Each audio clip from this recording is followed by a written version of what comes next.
કેમ છો મિત્રો? મજામાં ને? આજે આપણે જોઈશું ધોરણ 8 વિષય છે ગણિત, સત્ર છે 2, બીજા સત્રનું ગણિત છે, પ્રકરણ છે 11 સમપ્રમાણ અને વ્યસ્ત પ્રમાણ.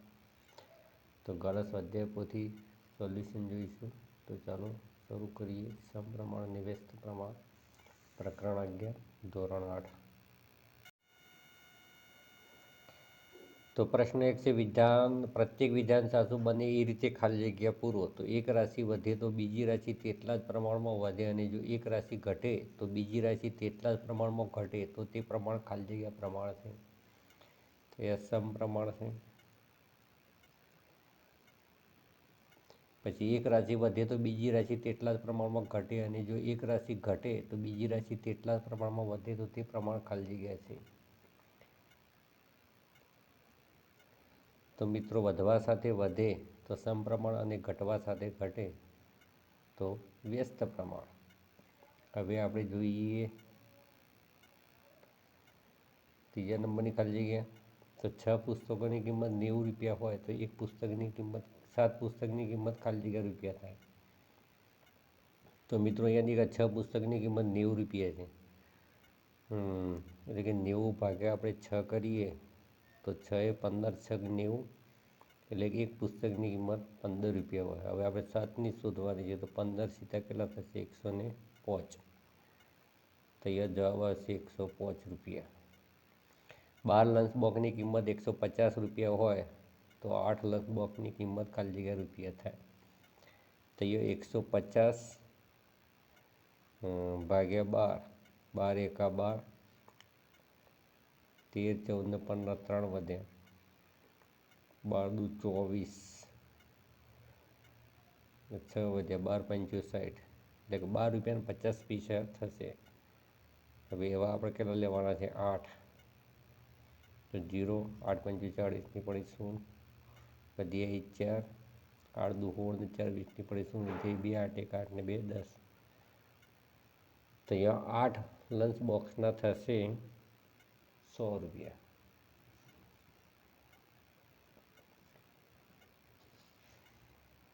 હવે આગળ જોઈએ. તો 18 માણસોને એક કામ કરતા 12 દિવસ લાગે, તો 6 માણસોને તે કામ પૂરું કરતા ખાલી જગ્યા દિવસ લાગે.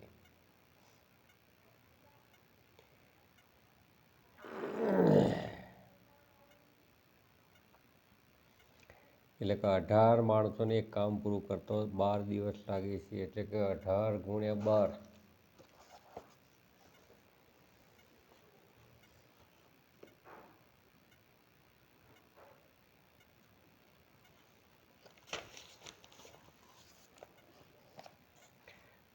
માણસોને 12 દિવસ લાગે.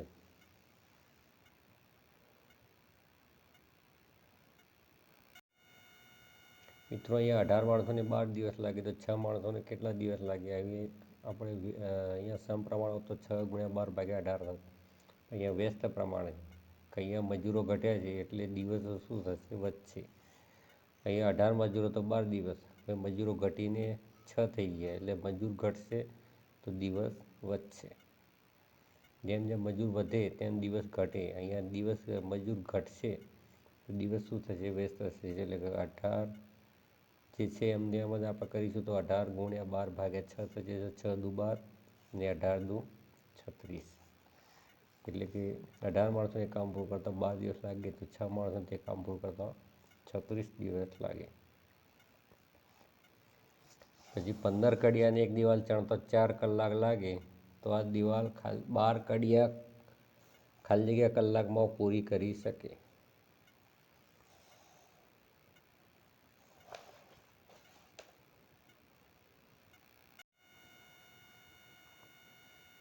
તો 15 કડિયાને એક દિવાલ ચણતો 4 કલાક લાગે, તો આ દિવાલ 12 કડિયાને ખાલી જગ્યા, તો 15 કડિયા બરાબર 4 કલાક માટે 12 કડિયા બરાબર કેટલા કલાક? તો એમ મિત્રો વ્યસ્ત પ્રમાણ લાગશે. તો 15 ગુણ્યા 4 ભાગ્યા 12, 4 તારી 12, 3 પંચું 15, એટલે કે 5 કલાક લાગશે. જો એ અને બી સમપ્રમાણમાં હોય જો એ અને બી સમપ્રમાણમાં હોય તો ખાલી જગ્યા અચળ હોય તો એ ભાગ્યા બી અચળ હશે. જો એ અને બી વ્યસ્ત પ્રમાણ હોય તો ખાલી જગ્યા હોય. એ અને બી અહીંયા વ્યસ્ત છે તો એ અને બી ગુણાકારમાં હશે. સમપ્રમાણમાં હશે તો ભાગાકારમાં હશે. એ અને બી અચળ હશે. એ ભાગ્યા બી, અને જો એ અને બી વ્યસ્ત પ્રમાણમાં હોય તો એ બી અચળ હોય. ગુણાકારમાં અચળ હોય એને ભાગાકારમાં અચળ હશે. હવે તો એ મિત્રો પહેલા નંબરનો પ્રશ્ન જે હતો એની 1 થી 8 ખાલી જગ્યાઓનું 1 થી 8 ખાલી જગ્યાઓનું આપણે સોલ્યુશન જોયું. હવે આપણે જોઈશું પ્રશ્ન નંબર 2.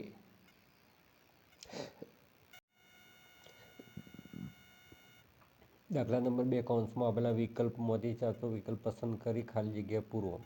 તો 1 કિલોગ્રામ ખોળની કિંમત 36 રૂપિયા હોય તો 5 કિલોગ્રામ ખોળની કિંમત ખાલી જગ્યા થાય. મિત્રો અહીંયા 1 કિલોગ્રામ ખોળની કિંમત આપણને આપેલી છે 36 રૂપિયા. તો 5 કિલોગ્રામ ખોળની કિંમત કેટલી થાય? તો 36 ગુણ્યા 5. 5 30ની પડી શૂન્ય વધ્યા 3 35 15 ને 3 18 એટલે કે 180 રૂપિયા થશે.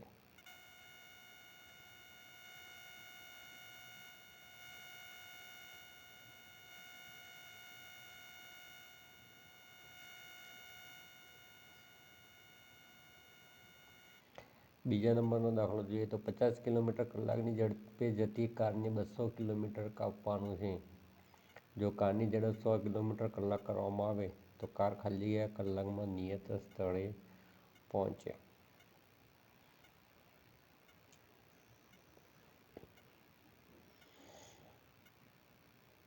જો મિત્રો અહીંયા 200 કિલોમીટર અંતર કાપતા હોય, 50 કિલોમીટર કલાકમાં 50 કિલોમીટર એટલે 50 અહીંયા 200 છે એટલે કે 4 કલાક લાગશે.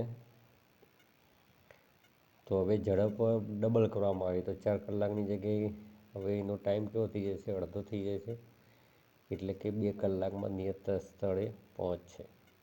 10 પેનની કિંમત 80 રૂપિયા હોય તો 15 પેનની કિંમત ખાલી જગ્યા પ્રમાણમાં છે. 15 પેનની કિંમત,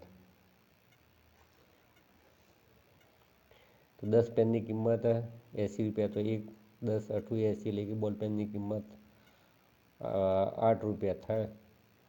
હવે 15 બોલ પેન, અહીંયા મિત્રો બોલ પેનની સંખ્યા વધશે તો એના રૂપિયા પણ શું થશે? વધશે. એટલે કે સમપ્રમાણ છે. વધવા સાથે વધે તો શું થશે? સમપ્રમાણ. એટલે કે અહીંયા જવાબ આવશે સમપ્રમાણમાં છે.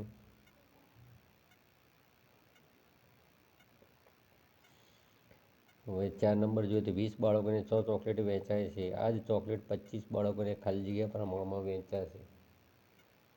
તો અહીંયા 20 બાળકો છે તો 100 ચોકલેટ મળે છે. એટલે કે 20 પંચું હોય એટલે કે દરેકને 5 મળે. હવે બાળકોની સંખ્યા વધી ગઈ, 25 બાળકો થઈ તો 5ને બદલે હવે તમને કેટલી ચોકલેટ મળે છે? 4 મળશે. એટલે કે વધવા સાથે ઘટે છે.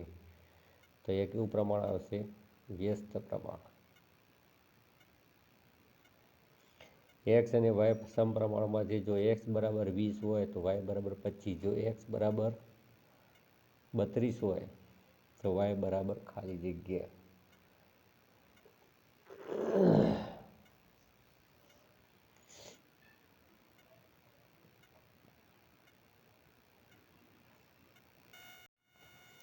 તો મિત્રો એ એક્સ બરાબર 20 તો વાય બરાબર 25.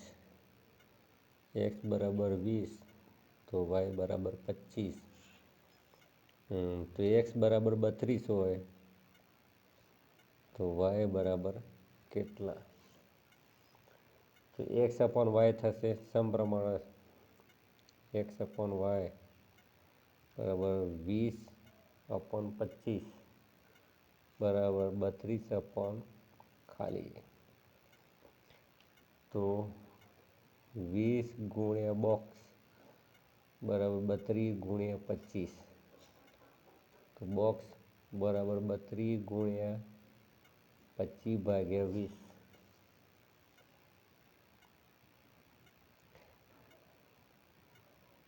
4 પંચું 20 અને 4 આઠું 32, પોચે 25 અને 5 આઠું થશે 40.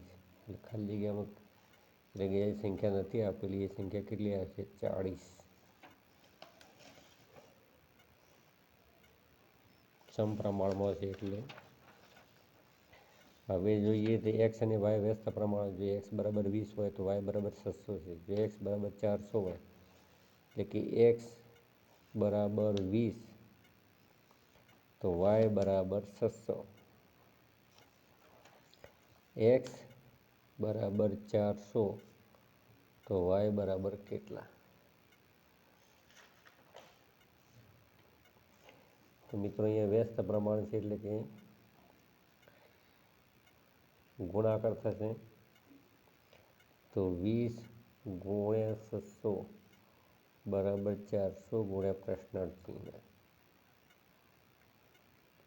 તો 20 ગુણ્યા 600 ભાગ્યા 400 બરાબર પ્રશ્નાર્થ ચિહ્ન.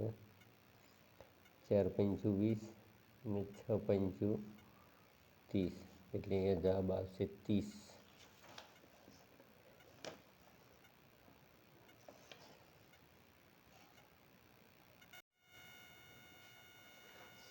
જો x1 y1 તથા x2 y2 સમપ્રમાણમાં હોય મિત્રો, તો x1 અપોન y1 બરાબર x2 અપોન y2 થશે. x1 અપોન y1 બરાબર x2 અપોન y2. જો x1 y1 તથા x2 અને y2 વ્યસ્ત પ્રમાણમાં હોય છે તો x1 y1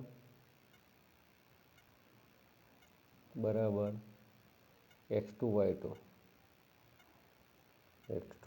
થશે વ્યસ્ત પ્રમાણમાં. સમપ્રમાણમાં તો મિત્રો આ સૂત્ર તમારી x1 અપોન y1 બરાબર x2 અપોન y2 અને વ્યસ્ત પ્રમાણમાં છે તો x1 y1 બરાબર x2 y2.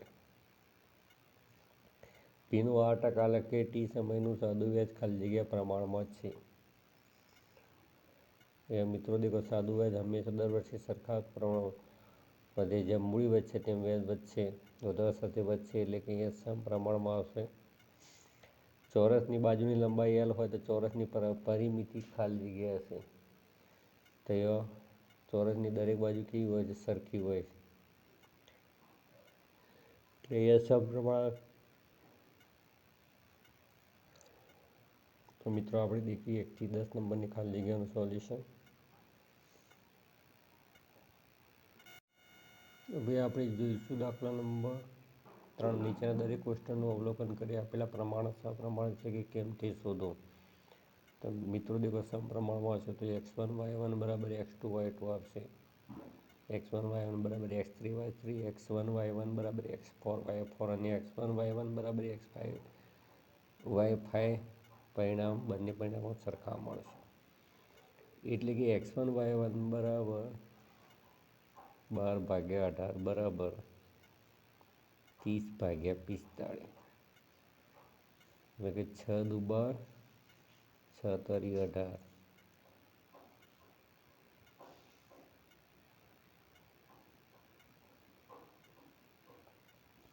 15 દુ 30, 15 તરી 45.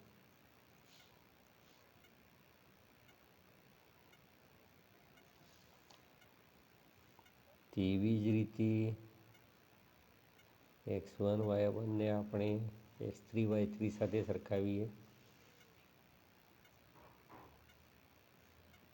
6 દુ 12, 6 તરી 18, 18 દુ 36 ને 18 તરી 54.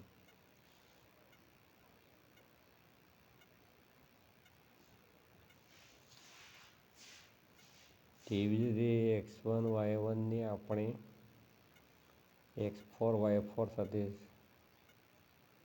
સરખાવીએ તો 6 દુ 12, 6 તરી 18,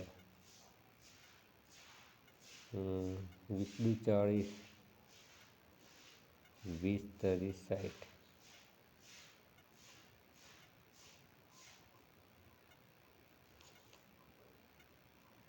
x1 y1 ને આપણે x5 y5 સાથે સરખાવીએ 44 ભાગ્યા 66. એટલે કે 6 દુ 12, 6 તરી 18, 22 દુ 44, 22 તરી 66.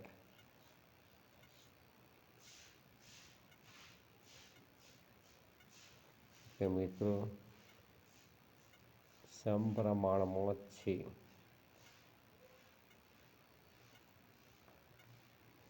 આપણે કહી શકીએ કે x1 y1નો ગુણોત્તરની x2 y2 ગુણોત્તર x2 y2 સાથે x3 y3 x3 y3 સાથે x4 y4 અને x4 y4 સાથે x5 y5 સમપ્રમાણમાં છે.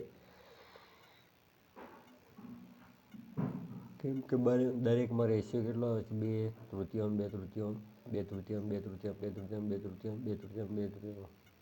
એટલે કે દરેકનું પ્રમાણ કેવું છે? સરખું છે, સમપ્રમાણમાં છે. તો મિત્રો એ x1 y1ને આપણે x2 y2 સાથે સરખાવીએ, x2 y2ને x3 y3 સાથે સરખાવીએ, x3 y3ને x4 y4 સાથે સરખાવીએ, x4 y4ને x5 y5 સાથે સરખાવીએ. સમપ્રમાણમાં છે કે નહીં તે આપણે નક્કી કરીએ. તો 20/50 બરાબર 24/60.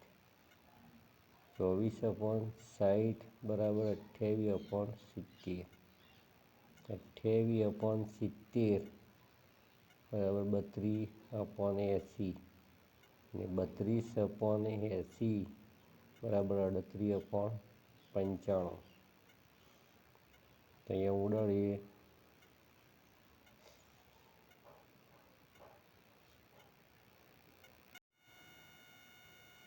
હવે તો 10 દુ 20,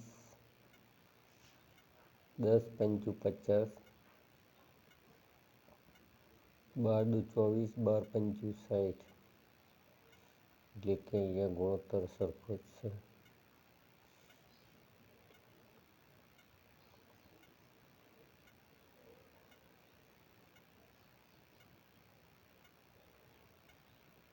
ચૌદ દુ 28, 14 પંચું 70.